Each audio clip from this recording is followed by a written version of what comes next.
Welcome to today's episode of It's a Match. Today we have with us Eva Majdal, Member of the European Parliament, Chair of the EPP Group in the European Parliament's Young Members Network, and President of European Movement International. Here we go.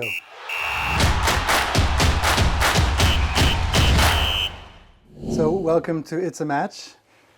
As we've done in the past, and some of our viewers might remember, if you score, then I'll ask you a so-called serious question. If I score, I'll ask you a so-called fun question. And just so you know, after... So there will be a lot of fun questions, that's for sure. After 4 episodes now, the guest has won every time. So no pressure on you at all. So here we go. It's a match. Oh, but is that allowed? Everything is allowed from the host. I can't. Several years in Europe, so this is. So the so-called fun question. All right, so here we go. Oh wow! Excellent. That starts promising. Not. Do you have a favorite bit of Bulgarian culture? Yes, I actually do. So there's a couple of things. One recent thing that I did, and it was really important for me to do. I'm very much into art, and I think if I've never been part of the European Parliament, who knows where life would have taken me. So there's a Bulgarian artist called Christo who passed away about a year ago. And he teamed up with his partner, Christo and Jean-Claude, and they do these big installations across the world for the past 50 years or so. And their last project took place in the end of September in Paris. They wrapped the Arc de Triomphe. It's one of those projects that create, of course, a lot of tension in society. So there are those that travel around the world to witness the project. There are others that are skeptical about what they do, but I've never managed to see one of his projects live, and this is kind of his last project that was supposed to happen during the pandemic before he passed away, but was realized now also with the help of his son. So for me it was very important to go to Paris and bring my son as well, because it's one of those artists that I admire of their vision, and so to say they're really able to grasp the big picture. And I think whether it's in home or in politics or in any part of society that you're engaged, being able to see the real big picture and where's the impact you make, it's very important. So that was a very important trip for me. And wow, that sounds like a beautiful experience. Thanks for sharing that. So now it's one. Okay, game is on now. It's 1-0. So you can stop spotting me points here.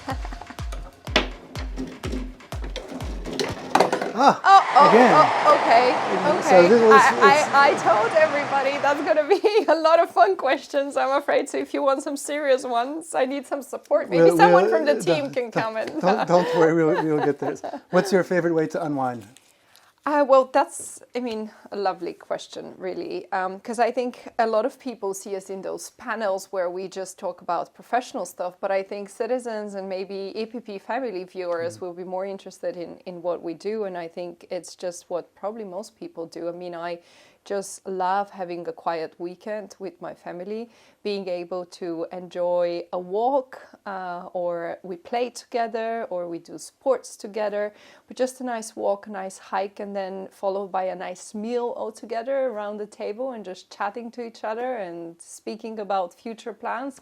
That's truly the best way to unwind. Maybe during this pandemic, those very simple, small things are even more, we see even more the value of them. Absolutely. Because you also can't get the extended family together so often.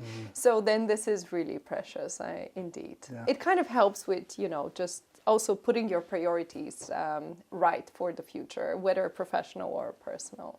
All right, very good. Well, here. That now I need to focus to give at least a chance to one serious question. The guest's winning streak is in jeopardy.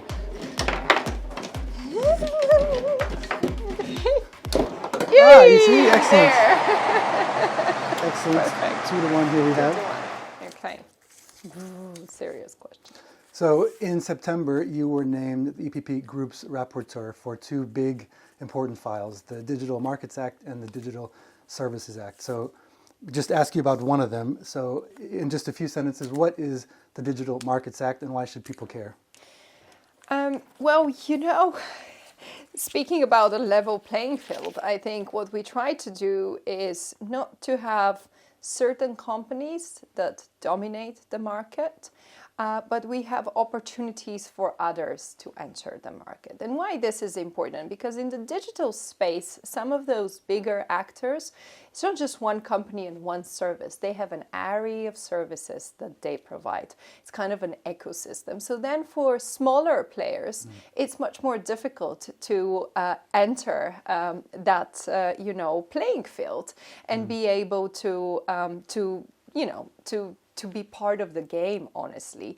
But speaking about game, I think, Europe should not just be seen as the referee and the one that puts the tough rules on the table. It would be also important that, yes, we have rules and we want to have rules. And even some of those big companies have been calling for rules. But it's important for us to have players. So with this legislation, we hope that we could also have players, being part of that digital space in the long run and providing them with the opportunity to enter and to play and also to have fair games for those companies and fair play. So level playing field, fair competition, and EU players. Well, in a way, yes. I think that's the aim. Excellent. Well, I'm going to take my prerogative as the host and just give you another goal here. So that I can ask you the same question. So tell us, what is the Digital Services Act and why should people care? So Digital Services Act, I think, as we are also airing this episode online, it's about being able and making sure that citizens are better protected online, that, our freedoms are not decided by the few big companies, but that, whether you want to post something or you want to report something, why are you reporting it, what's happening with this report that you are filing, that you also know,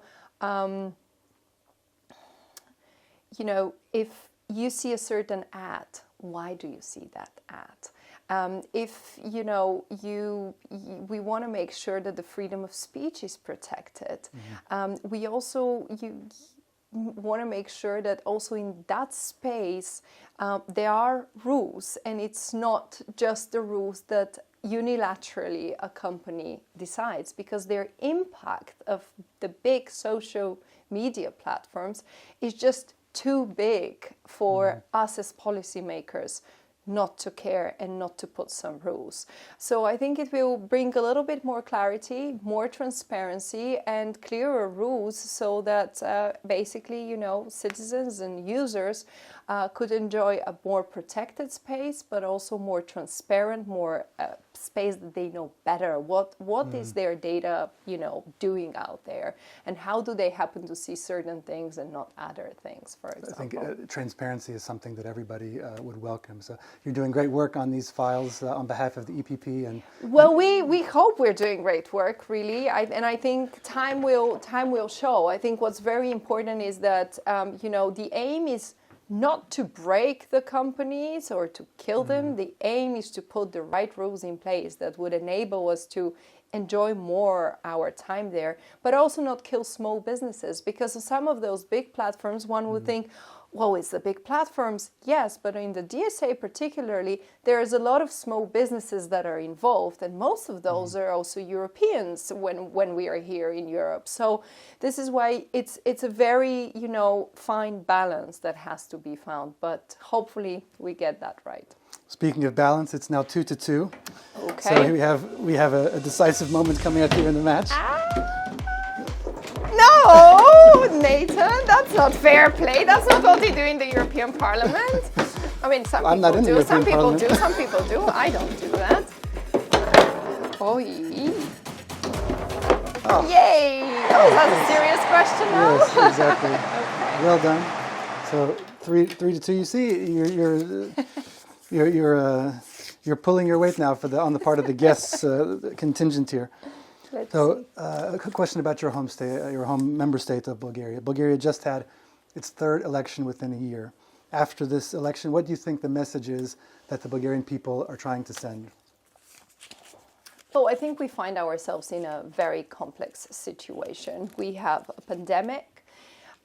We have, in some countries, including in Bulgaria, high electricity prices. We have high inflation. So, with a third election within 6 months, I think one of the reasons why we got ourselves there is because there were also foreseen and scheduled presidential elections. And I think we saw a president who was very much interested in his own gain and his own win, and did not put forward the country first, the citizens of the country and their concerns, rather than his own re-election. And I think this is why we ended up, as a consequence, to have 3 elections, general elections within 6 months, which is a real shame because you lose so much effort and so much energy into an election rather than actually putting proper policies in place, which are so needed, as I said. So what I want to hope and I want to see is some of this leadership that has been missing over the past couple of months to come back, but probably that would take time. Well, that's all the time we have. So I think you've actually carried on the guest tradition. You've won yet again our latest edition of It's a Match. But I'm going to take my host prerogative and ask you one final, more fun question. And this is, I see a question which comes to mind because of an interview that we had several months ago. And that is, you've said that Vespa has inspired you about how to turn a difficult situation into success. How is that the case? I think that was one of our previous encounters. I had just watched a documentary on how the popular Vespa was born. And indeed, it was an inspiring documentary because Enrico Piaggio, there was no trust in anyone that his idea of a different, motor vehicle for everyone would work. And he was very persistent and tried and made it a success. And no wonder that everyone nowadays, basically, whoever wants to get a motorbike, eyes at the Vespa because of its design, and no one has ever beat it up until now in terms of design and just the appealingness of it. And I think, this is one of many inspirational, so to say, moments. In a way, Vespa changed the way people moved to work or for pleasure. It gave more freedom and more opportunities. And again, is an example of how someone wanted to break a glass ceiling, or someone wanted to make sure that, we again see the bigger picture of how when everyone tells you, no, it's not possible, you can beat up all the odds by believing in your project, by working across and around it to find and make it a success. So I think this is also what we as politicians, sometimes success is not seen as possible, but I think this is something that we very often need to take into consideration. And, sometimes I even say to my team, we need to roll up our sleeves, and get to work. And even if everyone tells you it's not possible, there's a way to get it done. So a little bit more support on this bigger topics and really seeing the bigger picture of things, I think it will be beneficial for Europeans. We are sometimes too much in our own bubble, into our own, field where we play. But in fact, the world and Europe moves at a different pace than the one here in Brussels. So being able to think a little bit bigger, I think, will be more beneficial for Europeans. One of the words on your Twitter handle is passionate, and I think it's obvious from that answer and from this time together that you are very passionate, and we appreciate that. We appreciate your time with us. So thanks so much for taking the time to play It's a Match with us. But I think the whole EPP team is very committed and passionate for Europe. So I'm glad to be part of the team, and I'm glad we are playing on the same team. Not today, but in general. Exactly. Well, we are a team. So thanks again. Thank you.